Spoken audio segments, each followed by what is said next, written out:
in place, everybody makes light of this particular point, but it's vitally important. Once you have the crab tree in place, have a cup of tea. It could take 2 minutes to discharge, it could take 20. Don't rush. This is your life at stake here. Have a cup of, maybe even a bicky, if you want one. But take your time, allow the device to do its job. Once you have, back into the hole we go, and onto the tea with British Army string. We are going to tie a loop through that little ring on the top and withdraw the fuse. Now the problem is, the bomb underneath this gentleman's kitchen. This one, you see, is in fairly friendly sort of orientation, but let's assume the fuses are upside down, pointing downwards, at the bottom of a 10-foot hole underneath his kitchen. Okay? That means I've got to pull downwards from out of the hole, because I'm not going to be in the hole with it. I'm not stupid, I may be daft, but I'm not James Bond. I don't get in the hole and do the whole trembly thing. That's ridiculous. Why would you do that? So that means I've got to pull downwards first. So I've got to dig underneath the bomb and pull the string downwards first. So no good bomb disposal officer is going to go anywhere without a good selection of pulleys. So the first thing we need to do is rig up a pulley underneath the bomb so we can pull down, then up, and we can't scrape over the edge of the hole. There's friction, isn't it? So we've got another pulley there, and I don't know the orientation of your house, old boy, but let's say, for example, we come out past the pantry, turn left past the sink, and then left again out of the back door, into the back garden, turn right till we get to the garden path, along the garden path, out of the back gate, along the back passage, turn right again onto the main road to my sergeant and myself with the piece of string waiting. And then we will gently, oh so very gently, begin to remove the fuse from the fuse pocket. Are you nervous? This will be your house. Yes, I'm sure. I'm with the broom or the co-op. And there it goes, and you can feel the change in weight and lower it down to the floor of the hole. Now it's not over yet. Don't forget that this is a primary explosive, so we must remove the game. Make no mistake, this is quite enough to kill me, certainly enough to blow a hand off. So let's not be stupid and do it here. Eh? Let's give ourselves a chance, do it at arm's length at least. And we're going to gently undo the game. Now don't forget, we don't know why this hasn't gone bang yet. Something is just jammed or hasn't worked. I don't want to be the one that unjams it, especially now. So very gently, how long is this thread? Oh, this is ridiculous, come on.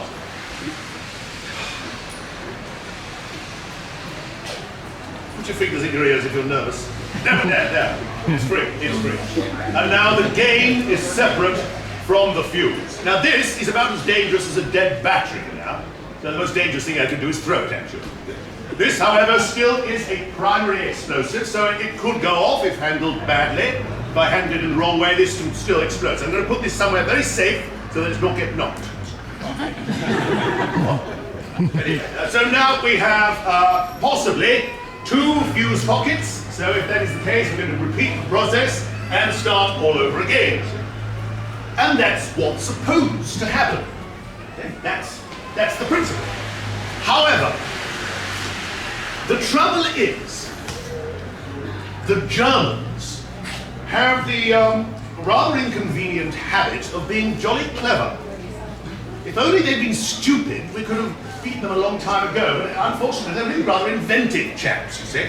And they've noticed that when the bombs don't go off immediately, and we come back to our homes or back to the factories or some such thing, and it goes off then, well, you kill more people and break more things, destroy morale, goody. That's the game, isn't it? Marvellous. A delayed action. Aha, that could be useful. So let's do it on purpose rather than by accident. Nobody thought of this before, you see. So, they did manage to come up with, oh dear, it's in the back, yeah. Let's see if I can find it very, very quickly.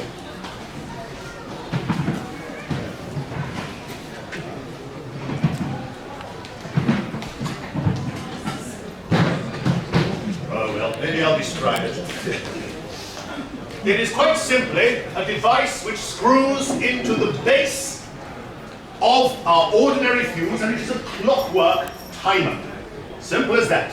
So the clockwork timer screws into the base of the fuse, and then the gain screws into the bottom of our clockwork device. How do we know that there is a clockwork timer in our bomb? It ticks. It's quite simple, really, isn't it? It ticks. But do you think that your human ear is good enough to hear a clock ticking from the inside of a bomb through all the explosive and the casing of the bomb? Probably not. No. So what can we use? Very good. Stethoscope, which, coincidentally, I happen to have one of right here. Now, the scene you've all seen in the films, they love this one, you see. They love to go like this, you see. Well, not like that, but like this. Yes, it's ticking, sir, it's ticking. Is it really, Lieutenant? Are you wearing a watch? Oh, yeah, yes, Rule number 1. Take off your watch before you get in the hole. Give it to the sergeant. He'll give it to you when you get back, or to your family, or whatever it is. Take the watch off, see? It'll come in very important later as well. So, lots of chaps have heard their own watch. First of all, don't lay your arms on the bomb. Use the stethoscope. You can hear yourself, see? If it is ticking, we have a device to prevent the clockwork working, which is called a clock stopper. Rather appropriate name, I suppose. Any ideas what the clock stopper does? How do we stop clockwork that we can't touch? Magnet. Very good. Well done. Well remembered. Very good. A magnet. Now, this particular magnet is enormous, because of course it's got to go through the bomb, through the explosive. And it looks rather like those enormous horse collars you can see for pulling carts around, see? Like those. And that goes on the top, big circle, like the inflatable rings that some gentlemen require for sitting down. And it is generating electricity. It's an electromagnet. So of course now we need an enormous generator and another lorry load of equipment just to bring that thing. Never mind all the boards for digging the hole, the pumps, and then the generators for the pumps. It goes on and on and on. So now there's another lorry. We put it on, and I shout out, "Clock stopper on!" The sergeant hopefully will shout, "Clock stopper on, sir!" And I have another listen. If it's still ticking, clock stopper off. Move it around a bit. Clock stopper on! Clock stopper on, sir! If it's still ticking, it will run. We have an old saying in the bomb disposal, say, if you see me running, try to overtake.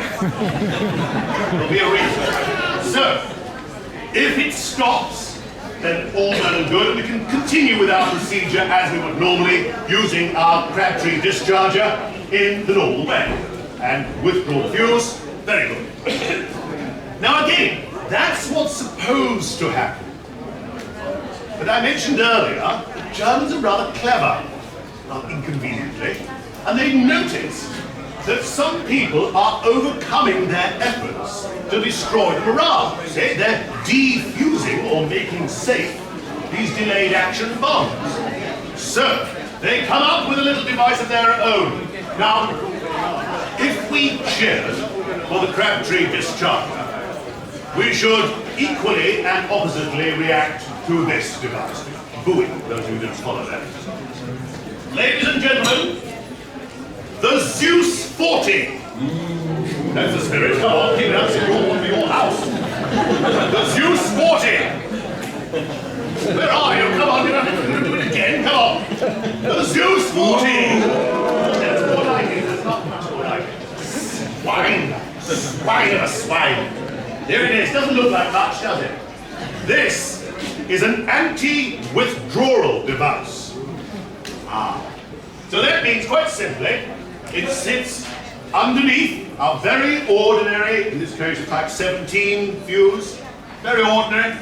But as we have defused it or discharged the battery, we withdraw as normal.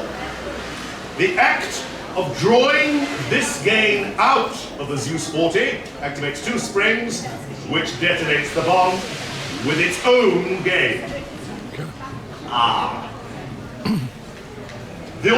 bomb, this one here, that's aimed at, well, anybody. You, anybody. See? This one's arbitrary. This one is aimed at me, the bomb disposal operative. This one wants to kill me. Not you, me. This is personal. So, how can we tell if there is a Zeus 40 attached to our fuse? Can't. There's no way to tell until you are killed. Maybe it was a Zeus 40 in there. Perhaps I should have... Was it a Zeus 40, St. Peter? Yes, it was. Ah. Can I go in? No, yes. So, the Zeus 40 is responsible for an awful lot of deaths. How do you know that there is a Zeus 40 at all? You don't. There's no way to tell until you suddenly say, do you know, it seems to me an awful lot more people are being killed than usual. Maybe something has changed. So it's only through statistics that you can think, maybe there's a booby trap. Maybe they're just doing it wrong. But what do you do until you've got one? How do you overcome it if you don't know what you're trying to overcome? Well, you can't, can you? So what do? Well, you carry on. Bang. Ah. Problem, see? Now, I won't dwell on this one. We're going to up the ante a little. Now, if you booed for the Zeus 40, this is going to require at least double, right? Don't get yourselves lit up. Anybody does any performing, root yourself, wouldn't you? Ladies and gentlemen, the Type 50. You should not understand the instruction. We'll do it again. We'll pretend that never happened. Ladies and gentlemen, the Type 50. Much better, much better. You can do it if you can. Now this, it has an anti-withdrawal device. Why not? Chuck one in. We already know how to do that. That's easy. So if we withdraw this device from the bomb, that will activate the device and detonate the bomb. But it also has trembler switches. So if we knock the bomb, it will close the circuit and it will activate the bomb. If we roll the bomb, there are mercury switches inside, one horizontal, one vertical, and one at a diagonal, just to make sure. So that will close the circuit and activate the bomb. So we're going to have to make sure that our charge is completely gone, aren't we? So we'll put on our Crabtree bang! Ah. Applying the Crabtree discharger will activate the bomb. Oh. How do we find that out? Yes. Well, hopefully you've got a very diligent sergeant and you'll be down in the hole. I'm cleaning off the mud. Cleaning off the mud, sir. Yes, sir. It's a type... Oh. It's a Type 50. A what, sir? Type 50. Type 15. Yes, sir. No, 50. 50. What's a Type 50, sir? I don't know. I've never seen one before. Well, what do we do, sir? Well, I suppose we apply the Crabtree bang! You all right, sir? Of course he's not all right. He's vapor. So, this now, the Type 50, is an anti-tamper device. Anything I do to this will set off the bomb. Ah. So, everything that we know so far, everything that we can do, will set it off. All our logic up until this point has been to intercept the chain of events from the beginning, from here, from the battery. But I can't do that because it's an anti-tamper device, which means that I can't... Very good. So if I can't start from the beginning of the chain of events, where do I have to go? The end of the chain of events, which is the bang, yes. The big bang. If I can take away the main explosive, then even if it does go bang, it won't be as dramatic. Possibly it will stop the damage to whatever it is I'm trying to damage. But this is an anti-tamper device. I can't just go digging away at it because they'll set it off. So I've got to have some way of of putting it in suspended animation. I can't actually affect it. If I put a magnet on it, it's going to draw the mercury, bang. If I knock it, bang. So I've got to, well, freeze it. Ooh, that's an idea.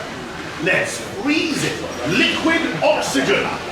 So what I'm going to do is build around the fuse pocket a wall, a dam of ordinary glazier's putty, and then pour in liquid oxygen, which will freeze the device without actually affecting it.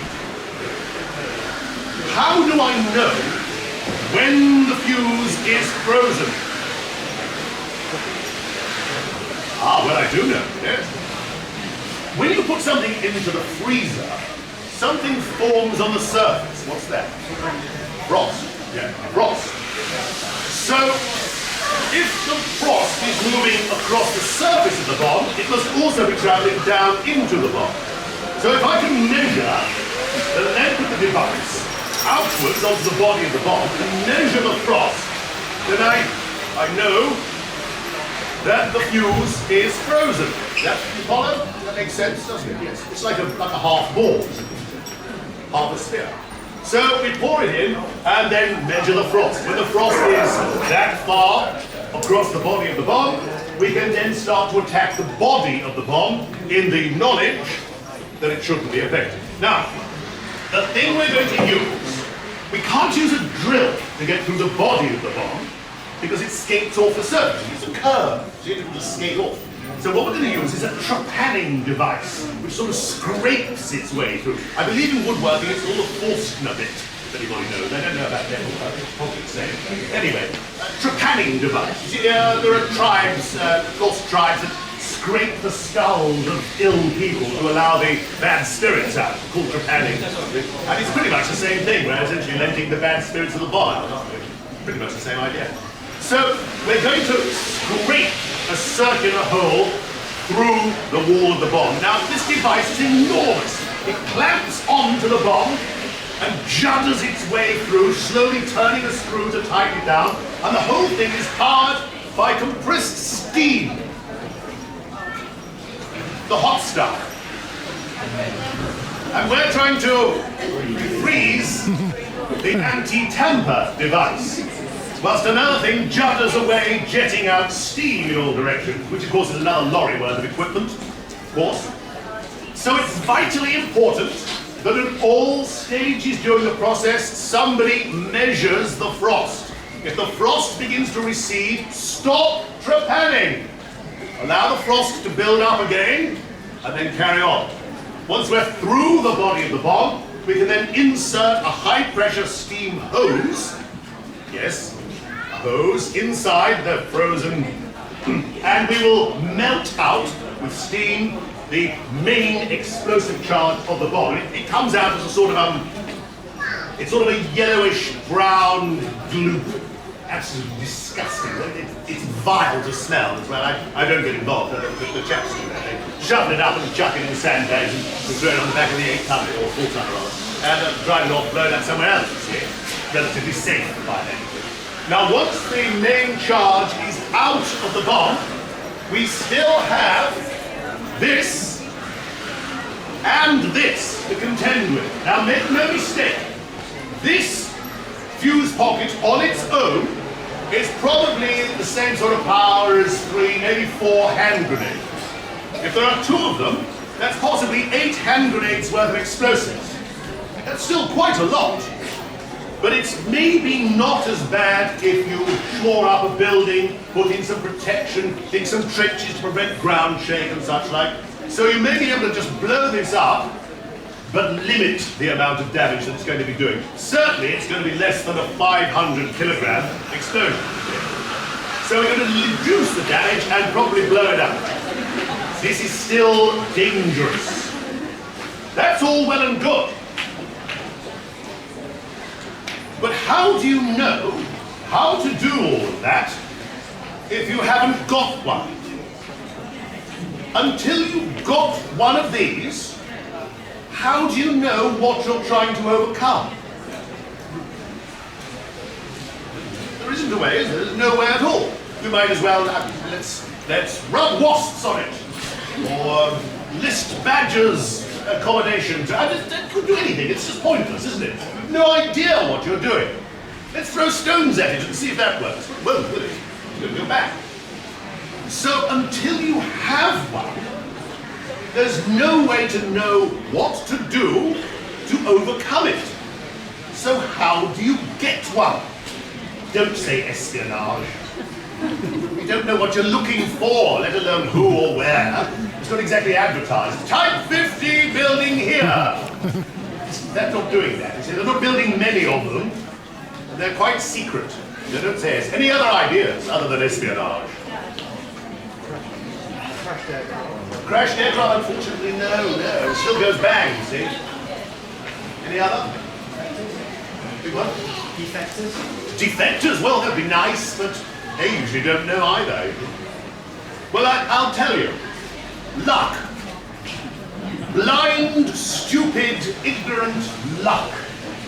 What happened was there was a junior lieutenant attending to a 250 kilogram under the hole, and it was orientated so that the fuse pockets were pointing down, so he dug a hole underneath, you see, and he's doing the usual thing, cleaning the butt off, Sergeant, cleaning the butt off. Oh, it's a Type 50. A what, sir? Well, here we go again. What do we do, sir? I don't really know. Well, I'll just carry on with the usual procedure, Sergeant. Right-o, sir. I'm taking off the locking ring. Very good, sir. I'm applying the Crabtree, and the fuse fell out of the bomb into his hands. Oh, my word! It's not recorded exactly what he said. For me to say, you can ask them the kind of idea. He probably asked his spare battle dress to be brought out of the lorry. It's not as bad as you think. He had Wellingtons on. So, and now we've got one. We've got one.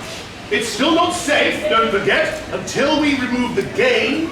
This could still go up at any moment. So once we get the gain out, we don't know what this is yet, do we? Don't know what it does. Don't jiggle it. Whatever you do, look how long it is. Just so irritating. It's there. So now, we've got one. Through blind luck. And we can send this to the backroom boys and they can figure it out themselves. We've no idea what to do. Never seen one before. So now we have one, we can overcome it. But here's the quandary. This works. And it was extraordinarily difficult to figure out how to overcome it. If it weren't for luck, we wouldn't. So if we now go around preventing every Type 50 that lands from going bang, what are the Germans going to do? Find something else, probably even harder to overcome. We only got this one through luck. We'll be as lucky again. So if we overcome every one, we're telling the Germans that we figured it out. So that means we have to allow a certain number of these to work in order to let the Germans think that we don't know what we're doing. That's a sort of quite a high price to pay. So it's your house, I'm afraid. We're not even going to try, I'm afraid. Back, it's gone, it's gone. The whole thing, no, we probably got it. I assume you live in a terrace. Anyway, it's by the attire. Now that just gives you an idea, but I'm going to talk about two other devices very, very quickly, because I think it's very important you know. Now, first of all, we're going to talk about this one here, an SD2, otherwise known as a butterfly bomb. Called a butterfly bomb, I presume, because it has no resemblance whatsoever to a butterfly. Rather like tea towels that have nothing to do with tea. Anyway, so there it is, and the idea is there's an air raid, and it's outside your house again, Lucky fellow, you should move. Well, you've got to move from, have you? You're going to have to anyway. So there it is, lying in the road after an air raid. Now this particular one is painted green on the canister. Very often they're painted yellow or orange or red stripes. Anything to make it look like a sweetie or a toy. The idea being, you come home, and you see an unusual thing, painted in bright, friendly colours, Ooh, I wonder what that is. Bad, dead. If you see something unusual after an air raid or in a combat area, stay away from it. It is a bomb, and it will kill you. That's what it's for. It doesn't do anything else. It's no use as a doorstop. Well, actually it is. I use one of these as a doorstop. But don't you, because this one's empty. Now look, they may not look exactly like that. This is before it's sprung up. They come in a canister, gets dropped to the aircraft, the canister springs open, and hundreds of these spring up. Sometimes they don't open, sometimes they do. So if you see that, or just the explosive head lying on the floor, stay away from it. It is a bomb, and it will kill you. That's what it's trying to do. It couldn't have a better day than if you come along messing around with it. Marvelous, I've got one. You've made its day. You've made Hitler's day. Wonderful, you've been killed. Excellent. Stay away. Now, I'll say this. You may have to back me up on this a little bit, some of the older chaps here. You don't get to be old if you're a fool.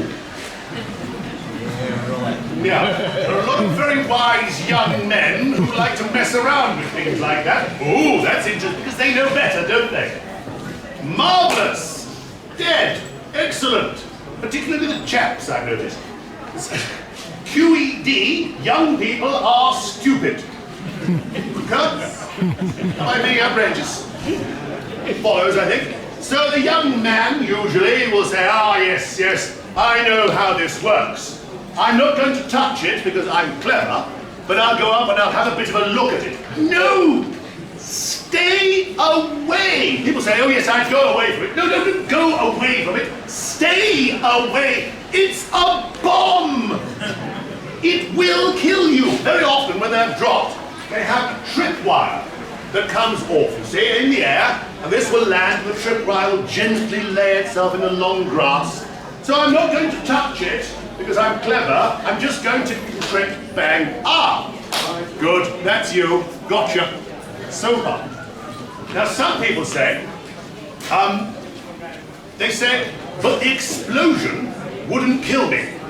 It's only little, the explosion wouldn't actually kill me. Well, maybe not. However, this is the hinge of one with one of the flappy side parts here. If that lump of ragged steel, traveling at 2,000 miles per hour, red hot, happens to catch you, let's say, for example, here, that would slow you down, wouldn't it? What if it was just a couple of inches lower? That's you, isn't it? That's you gone. So if you see something like that, stay away from it. It is a bomb, and it will kill you. Faces are not, I'm not sure you, look, all right, look, I'll paint a scenario for you. Let's imagine that you come home, and this thing here is hanging off your gutter. Should you poke it with a stick to get it down? No, why not? And so what should you do? Very good, yes, go and tell somebody. Who do you tell? Anybody, everybody. And what do you tell them?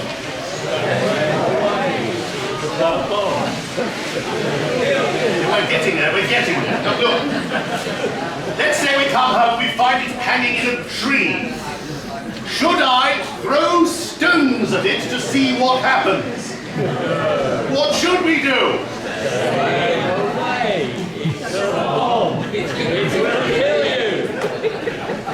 I think my work here is done. Thank you very much, then.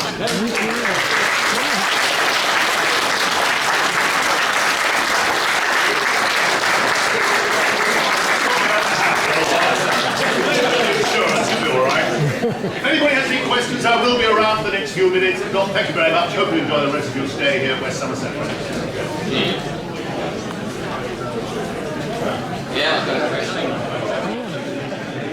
Numbers on some yarn, pulling in, two side by side.